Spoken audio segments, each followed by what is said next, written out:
Hey everyone, on vacation here down in Florida visiting my dad with my kids, but I just saw some crazy news that the Snapmaker U1 tool changer 3D printer that's now on Kickstarter has reached over 10 million in funding in about 48 hours, which is just absolutely insane. That means it is now, I think even before this, was already the top one 3D printer Kickstarter campaign of all of Kickstarter history, which is just insane. It's paired with the EufyMake E1 UV printer, which is the highest grossing Kickstarter campaign of all time. That was just, what, like a month ago, 2 months ago at most. I have a feeling we're gonna start seeing more brands utilizing Kickstarter as a platform to launch their products. And I wanted to talk about that because I continually see that as one of the #1 comments, whether it's on Reddit or Facebook or YouTube or wherever it is.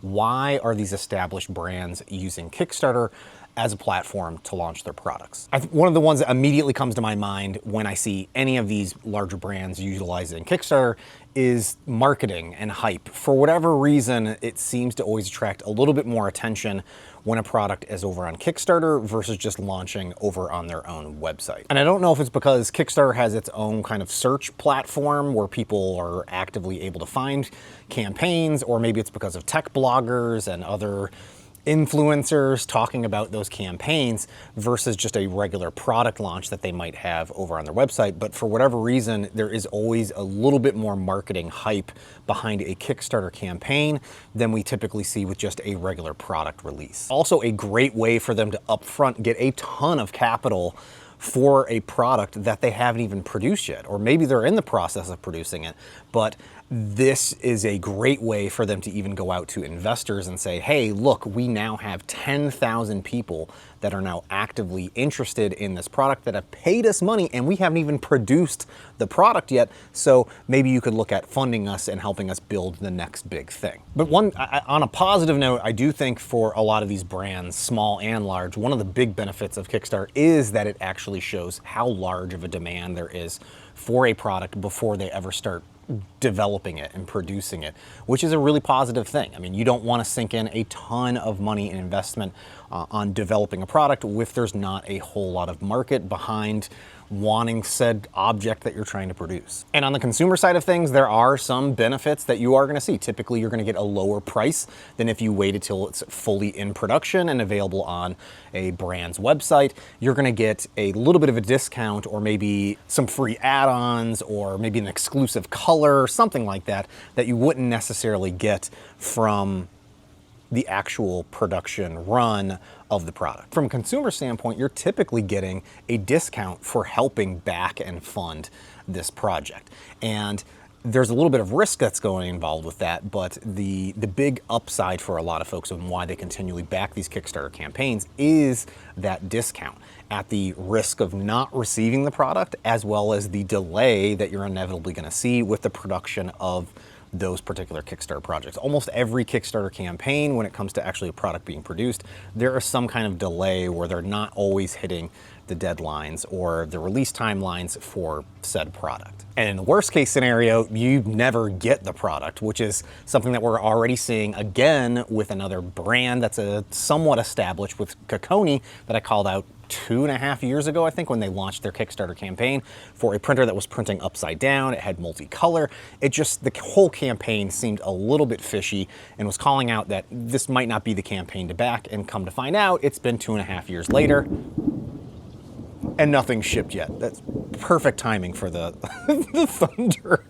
I also forgot to mention, anybody that's using Kickstarter is going to have to pay Kickstarter, I think it's 10% or 8%, somewhere around there, of the actual proceeds that come through. They're going to owe back to Kickstarter. I think it's actually around 5%, but with all the different processing fees that are involved there, it's around 10% that they're going to owe. So Snapmaker is still going to owe a significant amount for just using that platform versus using one that they'd own themselves.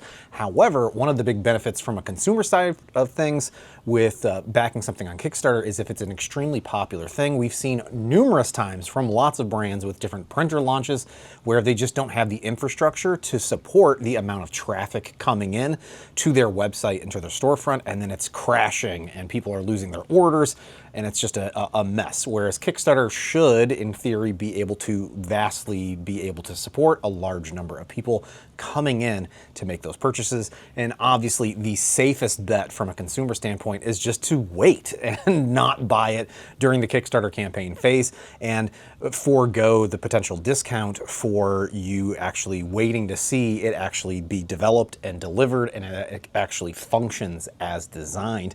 You might end up waiting a little bit longer, you might end up paying a little bit more, but in the end, you should have a better overall experience versus the upfront of risking paying something that you don't know for sure if it's going to be delivered to you. But again, with these larger brands, there should be a little bit more reliability when it comes to them actually launching their products via Kickstarter. The Snapmaker, it obviously is scratching an itch that the industry is looking for a more affordable tool changer for faster multicolor 3D printing, and it looks really good. I've backed that campaign. I don't have access to that 3D printer. I'm hoping I'll get access to it here in the next few months. I don't know, but I backed it so eventually I can show it once I get my hands on one. But I just wanted to make this video talking about this whole concept of why we're continuing to see brands that are established utilizing Kickstarter. I did want to mention that the adjacent to 3D printers is like 3D files. I have backed so many different campaigns for 3D printable files. That's one of the safest things to back, in my opinion, on Kickstarter when it comes to these types of campaigns where you can, for very little risk, provide some funding to the designers and get a whole lot in return. And it typically is delivered to you within like a month or like almost immediately after the campaign ends. So there's a lot of opportunity when it comes to 3D files and designers on things like Kickstarter, but it still feels a little odd to me with larger brands using Kickstarter to launch their products. But with the success of Eufy as well as Snapmaker here, we're, I think, going to see more brands utilizing this to launch some of their newer products to see how well they would potentially do. But let me know what you think about these larger brands utilizing Kickstarter to launch their products. It's, again, I think something that we're going to see more and more of. But I want to say a big thank you to all my Patreon supporters for your continued support. If you're interested in seeing more videos like this, you can find out more information on my Patreon. It's starting to rain. I need to wrap this up and get inside. Hey, thanks so much for watching, and I'll see you next time. Bye now.